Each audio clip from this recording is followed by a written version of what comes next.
বাড়িতে চিকেন এলেই চেষ্টা করি নতুন কোনো রেসিপি বানানোর। তো সেখানে বাড়ির সবাই খুশিও হয় আর আমারও নতুন একটা রান্না শেখা হয়। তো আজকে বানাচ্ছি চিকেন মালাই কোফতা কারি।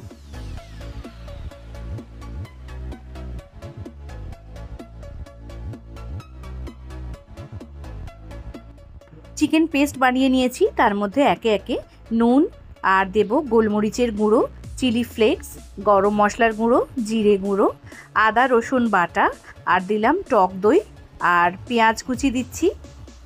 এরপরে দিয়ে দেব ধনেপাতা কুচি আর ব্রেড ক্রাম্ব দিলাম। এগুলো সব ভালো করে চিকেন পেস্টের সাথে মাখিয়ে নেব।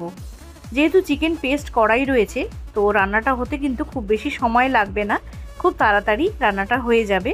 আর একদম ভিন্ন স্বাদের একটা চিকেনের রেসিপি, বাড়িতে অবশ্যই এটাকে বানানোর জন্য আমি অনুরোধ করব। দেখবেন বাড়ির সবাই ভীষণ খুশি হবে। তো চিকেন পেস্ট এখানে বানানো হয়ে গেছে সমস্ত উপকরণ দিয়ে। এইবারে এরকম ছোট ছোট বল সাইজের আমাদের তৈরি করে নিতে হবে। তো এখানে কিন্তু হাতে লেগে যাওয়ার কোনো সম্ভাবনা নেই। হাতের সঙ্গে একটু জল মাখিয়ে নিতে পারেন বা রিফাইন্ড অয়েল মাখিয়েও নিতে পারেন, তবে লাগবে না। আমার যতদূর মনে হয় আমি বানিয়েছি, আমার কিন্তু একদম সাধারণভাবেই বলগুলো আমি বানাতে পেরেছি, কোনো জল বা তেল লাগাতে হয়নি। এবারে রিফাইন্ড অয়েলের মধ্যে বলগুলোকে আস্তে আস্তে করে আমি ভেজে নেব।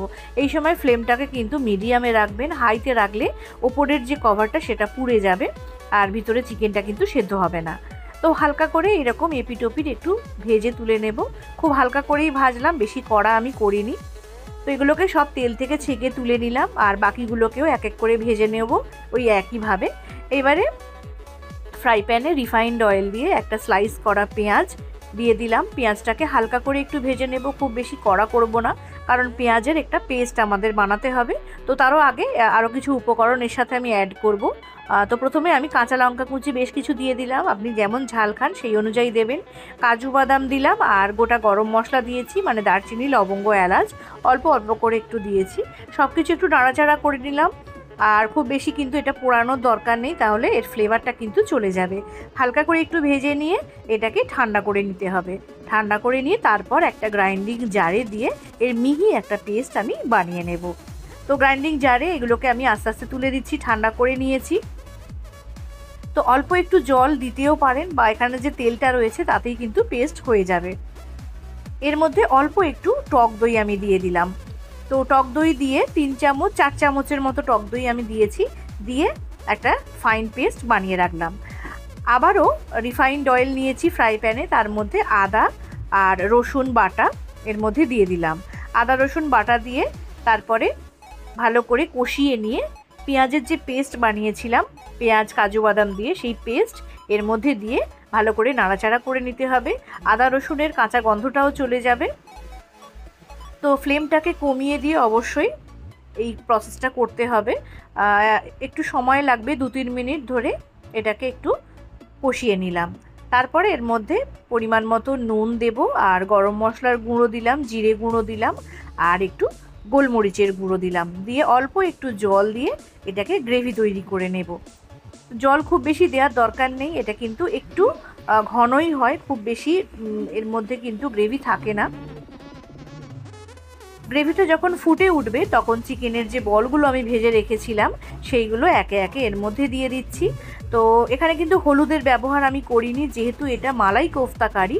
তো সেখানে আমি চেষ্টা করেছি এর মালাইয়ের যে কালারটা, যে সাদা কালারটা হয় সেই কালারটা বজায় রাখার চেষ্টা করেছি। তো আমি হলুদ গুঁড়ো এখানে সেই জন্য একদমই কিন্তু ব্যবহার করিনি। তো চিকেন বলগুলো দিয়ে ঢাকা দিয়ে 2 মিনিট একটু ফুটিয়ে নেব, তাহলে চিকেন বলগুলো কিন্তু খুব নরম হয়ে যাবে। একদম শেষে ফ্রেশ ক্রিম একটু গুলে রেখেছিলাম পাতলা করে, তার সেটা দিয়ে দিলাম আর ধনেপাতা কুচি একটু উপর থেকে ছড়িয়ে দিলাম। তো এইগুলো দিয়ে স্ট্যান্ডিং টাইমে আরও 2 মিনিট এটাকে রেখে দেব ঢাকা দিয়ে। তো গ্যাসটা অফ করে দিয়েছি, দিয়ে এটাকে ঢাকা দিয়ে রেখে দিলাম। দেখুন চিকেন কোফতা কারি, যেটা মালাই কোফতা কারি আমি তৈরি করেছি, এই রকম দেখতে হয়েছে। তো টেস্ট তো অসাধারণ, তার উপকরণ দেখেই আপনারা বুঝতে পেরেছেন যে যে উপকরণগুলো আমি দিয়েছি সেখানে তো অসাধারণ হতে বাধ্য।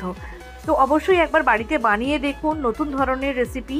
আর রেসিপি ভালো লাগলে অবশ্যই একটা লাইক করে যাবেন, পাশে থাকবেন। আর নতুন হলে চ্যানেলটিকে সাবস্ক্রাইব করে পাশে বেল আইকনটিকে প্রেস করে নেবেন। তাহলে আজ এই পর্যন্তই রাখলাম। আবারও ফিরে আসবো, চেষ্টা করব নতুন কোনো রেসিপি নিয়ে আসার, আপনাদের সাথে শেয়ার করার। আর এই পর্যন্তই রাখলাম। সবাই ভালো থাকুন, সুস্থ থাকুন, আর নতুন নতুন রান্না বানাতে থাকুন, পরিবারের সবাইকে খাওয়াতে থাকুন।